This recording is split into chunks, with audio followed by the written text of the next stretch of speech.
Did you know that a family of 5 can live in Ooltewah, Tennessee for almost $2,000 less per month than the national average? But here's where some people get it wrong. Some neighborhoods come with surprise costs, and not every part of town offers that lifestyle that families might be hoping for. I'm Chris Roberts, your relocation realtor here in Southeast Tennessee, and I help families and professionals relocate here. And today, I'm giving you a real-world look at what it's like to live in Ooltewah here in 2025 with kids. How far your money goes, what day-to-day life feels like, and a few things that most people don't find out until after they move. It's peaceful but not boring. It's convenient but not chaotic. And it is one of the fastest growing areas in Southeast Tennessee for a good reason. If you're still in the research mode, be sure to grab my free relocation guide. It's linked right below in the description. And if you're getting serious about your move, there is going to be a link right below too to schedule a Zoom call with me. And make sure that you stick around because I'm also going to share some surprising things that could make or break your decision to live here. All right, let's dive into what life could actually look like for you here in Ooltewah, Tennessee. Now, let's start with the big question. What kind of home could a household income of $230,000 afford in Ooltewah, Tennessee? Assuming you're putting down 15% and aiming for a monthly mortgage, including taxes and insurance, around $2,900, give or take, you're gonna look at a home in the $440,000 range. At that price point, you'll find well-kept 4-bedroom homes in family-friendly neighborhoods like Seven Lakes, James Creek, or Windstone Overlook. Some even come with community amenities like pools, playgrounds, and walking trails. It's the kind of place where kids, they still ride bikes until dinner, and neighbors wave at you on your evening walk. And if you're willing to stretch your commute just a little bit or opt for a slightly older home, you might even find something with a bigger yard or those mountain views. Either way, Ooltewah has no shortage of housing that blends comfort, style, and function for modern families. It's also worth noting that Ooltewah currently has far more new construction opportunities than Cleveland, McDonald, or even most of Chattanooga. Builders like Pratt Home Builders, D.R. Horton, and Smith Douglas Homes are offering move-in ready homes and customizable builds in thoughtfully planned communities. Whether you want something that is turnkey or are hoping to pick your finishes and floor plan, there is going to be a wide range of options that still feel attainable within this budget. If you want to check out a video on Pratt Homes, go ahead and click right here. Okay, so you've got your mortgage number, but before you get all starry-eyed about the space and sunshine, let me flag a few real costs that often slip under the radar. Number one is going to be HOA and initiation fees. In many Ooltewah neighborhoods, especially the newer ones like Seven Lakes, James Creek, or the reserves at Canterbury Fields, there are mandatory HOA dues. And these aren't always bundled into your home's listing price. Expect something in the ballpark of $600 on upwards to $2,000 a year, depending on the amenities. Oh, and many of these communities require a one-time initiation fee, sometimes several $100s paid at closing. It's small in the moment, but it's a surprise if you haven't budgeted for it. And second, we'll have new home tax spikes. New construction homes often start with a low property assessment, but later the county assessor is going to come through and revalue your home at the full market rate. I've even personally gone from paying about $100 a year in my property taxes to just over $1,000 just because of the reassessment. That's worth budgeting for in year 2 and something that families relocating from other states sometimes under budget for. Now, third, we're going to have childcare or after-school program costs. I've also seen families assume that kids will just go home at 3 p.m. and that they won't need childcare, when in reality, daycare or enrichment programs, they can run anywhere from $600 to $1,000 a month per child.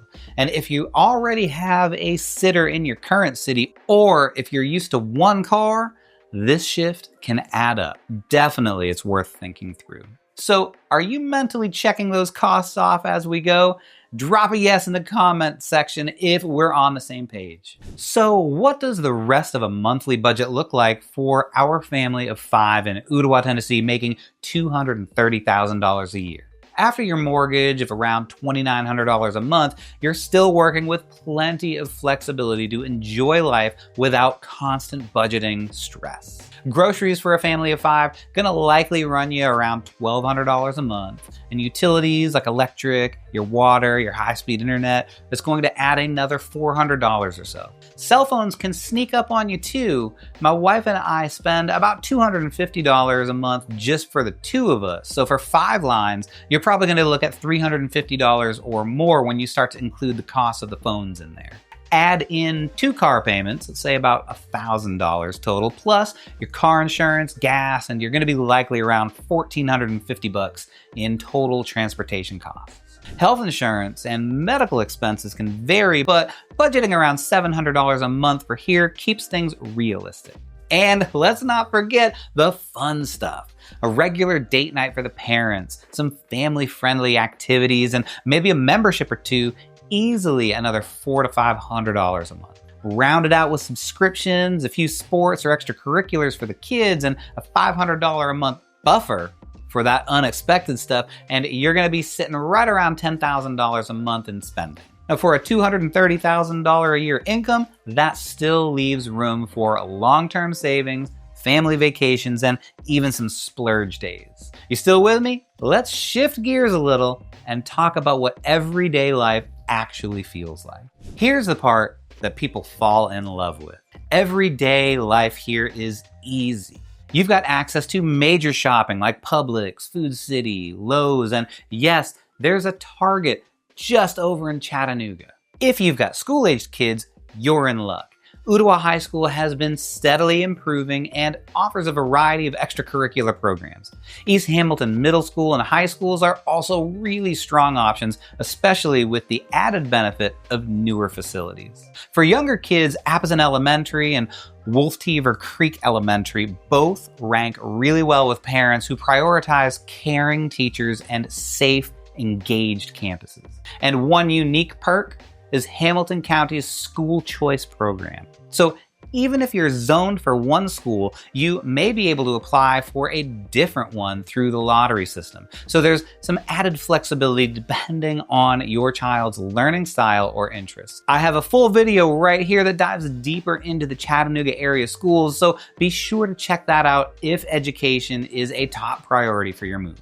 Outside of school, there's no shortage for family-friendly activities. The Little Debbie Park is already a favorite among locals. It's got a zip line, a super fun playground, and plenty of shade for parents with their iced coffee in hand who want to sit back in the swinging benches while the kids play on statues of your favorite Little Debbie snacks. Throughout the year, you'll find tons of seasonal events that really bring the community together. Tree lightings, the Strawberry Festival in Cambridge Square. Check out that video right here. And fall trunk or treats that make Halloween just feel extra special. Plus, you're just 20 minutes from downtown Chattanooga. That means that you can spend a Saturday kayaking in the Tennessee River, hiking on Stringer's Ridge, or checking out the Creative Discovery Museum, all without it turning into an all-day trek. Other fun weekend spots for kids include Lake Winnipesaukee Amusement Park, the Tennessee Aquarium, and Reflection Riding Arboretum and Nature Center. You're also less than an hour from exploring the caverns at Raccoon Mountain, ziplining through the Cherokee National Forest, or catching a Lookouts baseball game. I'm out of breath just talking about all these fun things to do. Need a break from the kids? Ooltewah's got you covered there too. Try a date night at wine-forward restaurants like Wine Down, a cozy dinner at Ahi Peruvian, or handmade pasta from Il Primo. Cambridge Square offers patios, live music, and a walkable vibe that makes it easy to reconnect with your partner after a busy week. Now, the themes from families who tour this area are often so similar. They want a place that feels calm but not isolated. They want strong schools, real community, and homes with space to breathe. They want a slower pace, but not a place where everything closes at 6 p.m. And Ooltewah nails that balance. You've got top-notch fiber internet for remote work, great coffee shops and restaurants, and friendly neighbors who actually do talk to each other. You'll also be near some of the region's biggest employers like McKee Foods, the folks that are behind those Little Debbie snacks, Amazon's fulfillment center, FedEx Ground, and Volkswagen. For dual-income households or remote professionals who are needing an occasional office day, that access to major employers without being right in the city is a huge plus. Let me know in the comments, what matters more to you, a slower pace or quicker access to downtown? But is Ooltewah right for everyone? Maybe not, and I think that that's fair to talk about. If you're looking for big nightlife, walkable urban living, or you want to be able to Uber Eats just about anything at 11 p.m., Ooltewah may feel a little sleepy.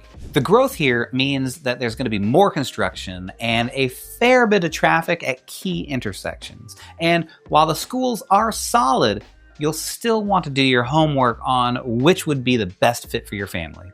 Now, if you're more of a city slicker than a front porch and fire pit kind of person, you might find that downtown Chattanooga or North Shore is going to be a better match. But here's the surprising part. I've had clients think they were city people until they spent the weekend in Cambridge Square, met a few locals, and realized that slowing down didn't mean giving up what mattered. Just something to keep in mind. So if you're looking for that perfect blend where your kids can have room to roam, where your money actually goes somewhere, and where the chaos of city life feels far away but isn't actually that far at all, Ooltewah might be your next best move.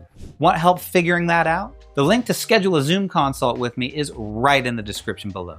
And while you're there, don't forget to grab that free relocation guide. It's packed with local tips, neighborhood highlights, and some helpful info that goes beyond those Zillow listings. Until next time, I'm Chris Roberts, your Chattanooga area relocation realtor, and whether Ooltewah becomes your home or not, I would love to help you find your version of home right here in Southeast Tennessee.